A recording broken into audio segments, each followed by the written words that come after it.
Good morning, this is Shelby Law with the Great Basin Smoke Dispersion Briefing for Wednesday, November 15th, 2017.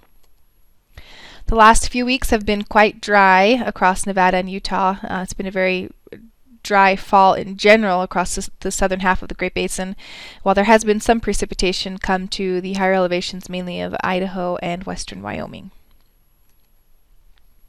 This is about to change, however, as we're looking for an area of low pressure swinging quickly through the Great Basin and through the western U.S. over the next couple days. This will bring some very strong winds today to western Nevada, followed by some rain and high elevation snow across much of the northern areas. By this afternoon, that moisture should start to spill over into the western portions of the region, including Idaho and western and northern Nevada. Ventilation rates are pretty good across most areas today as those winds pick up, and we'll see some higher ventilation rates move in. Transport winds are shown on the left with those very strong winds across the Sierra Front. Right now, this morning, winds are gusting to the low 50s, into the low 50 miles an hour, and those could be up to 60 to 70 miles an hour by later this afternoon. Relative humidities are fairly high, also in the between the 30s to the 50s, but still those winds are very strong and could potentially be a problem for fire spread. Mixing heights are somewhat low as this system moves in today, except for maybe portions there of western and central Nevada. By tomorrow, the moisture will move further east into the eastern Great Basin and a little bit further south into the southern Great Basin as well for cooling temperatures, and we'll start to see some moisture and precipitation in the east. Ventilation rates should be pretty good tomorrow as well. Some of our data is missing today, but the transport winds will still be breezy tomorrow, especially over the central and eastern Great Basin. And mixing heights will begin to increase across some of those areas as well. By Friday, the low quickly swings through the eastern Great Basin and off to the east, but we'll see those showers throughout the day on Friday with high elevation snow and some snow even making it down to the valley floors in portions of the northern and eastern Great Basin. Ventilation rates should be pretty good on Friday. Again, those images are unavailable for the transport winds, but the mixing heights are pretty high region-wide on Friday.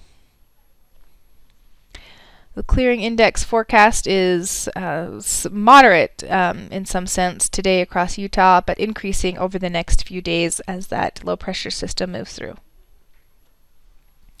Expected precipitation totals for the next 3 days are shown here, with a pretty good chance for precipitation over much of the northern half of the area and even dipping down over the mountains of southern Utah.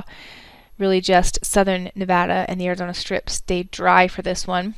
We're looking for definitely high elevation snow, and in some cases snow moving down to the benches or the valley bottoms possibly. By Saturday, that high quickly rebuilds for warming temperatures region-wide, and the ventilation rates will be decreasing as the air becomes a little bit more stagnant. More of the same is expected on Sunday. We'll begin to see the hints of another storm system moving into the Pacific Northwest, but Sunday should be sunny with generally warming temperatures. And by Monday, we'll see moisture return to the Great Basin as that area low pressure kind of skirts off to the north, bringing some cloud cover and some light precip to much of the northern half of the area once again on Monday. This will not be as cold or deep as an event as the one coming in this weekend. However, ventilation rates will not be that great going into the first of next week. Some improvement in ventilation rates possible on Tuesday, as we'll see an increase in wind speeds out of the north and northwest across the geographic area. Precipitation accumulations for day 4 and 5 are shown here. This is looking at Saturday through Monday of next week, which doesn't show much precip over the Great Basin. Most of the precip in this time frame is still located in the Pacific Northwest, but we should see some of that move into the Great Basin later in the day Monday as that moisture moves through. The Climate Prediction Center is calling for above normal temperatures over much of the geographic area for the third week of November, with maybe some above normal chances for precip in western Nevada and western Idaho, and dry across the east. This concludes today's fire potential. This concludes today's dispersion briefing. Please check back on Friday for the latest updates.